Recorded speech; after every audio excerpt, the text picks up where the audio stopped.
Video kali ini dikemas pack ingin menunjukkan bubuk cabai kasar yang dikemas secara manual. Pengemasan seperti ini sudah pasti akan banyak menyita waktu.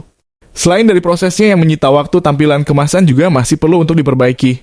Mesin pengemas bagus sangat cocok untuk mengemas produk seperti bubuk cabai kasar ini dengan penggunaan jenis kemasan saset. Oh iya, material kemasan saset sendiri ada banyak varian macamnya. Tidak perlu khawatir soal desain kemasan bisa disesuaikan.